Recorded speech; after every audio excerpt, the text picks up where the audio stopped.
his own background in the whole Rihanna situation. I think that was a very smart move. That was after me. That was after me. Okay, no, I think that was a very smart move. And what I liked about his situation is that he proved you could come back after being canceled. You know, it's funny because at like your station, no one would play him on the radio. Yeah. And at that point, you had to have radio. Dang, I did not know that. DSPs and different other platforms for you to use, you know, to break. No TikTok. Twitter wasn't even around, really. It was just starting. So it was hard to try and get him, you know, over that hump or get people to change their minds, because before it happened, everyone loved him. Kids, parents were dropping their kids off at hotels like, go get Chris Brown. Go get him. And I'm like, if you don't put your daughter back in your car, what? Stop. Like parents were sending their kids to the hotel. It was that bad because he was a sweetheart to the world, right? So they were like, he's a good kid. I want you to marry this kid. Go get him. You know? But people don't know that parents do that. Parents do that. Yeah, they don't know. Yeah. It's ridiculous. Yeah. Take your child and leave. You know, we'd have security handle it. But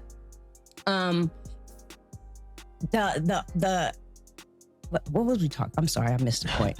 No, explain like how, like I was saying, like how he made his comment with Deuces and nobody was playing it. She was saying like it's so crazy. Yeah. So what we decided was we needed to figure out a way to get him back on radio.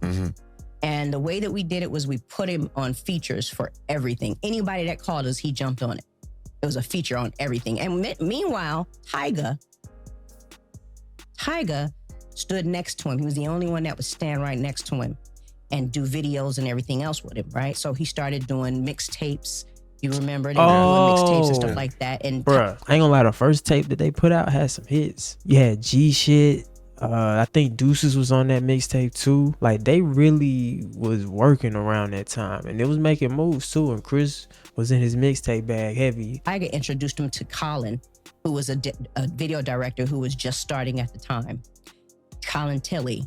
And so Chris and I started finding new producers, finding new writers. We had Joel James and Seven Streeter and Kevin. And Kevin played him Deuces and we were like, that shit is crazy. And he had produced it and wrote himself, but then he had, you know, verses. So we ended up putting that together and we were like, that's the strategy. We're going to do a whole bunch of mixtapes and just keep flooding the business, putting music out. But we'll also feature on everybody that calls us. So every time a big artist puts a record out, they have to play it. So they have to play it on radio. So after a while. Around this time, if you was tapped in, like Chris was really heavy in the mixtape streets and he was putting out some dope tapes. Every other record was Chris featuring Chris Brown. Yeah. And they had to play it because they wanted to play that artist.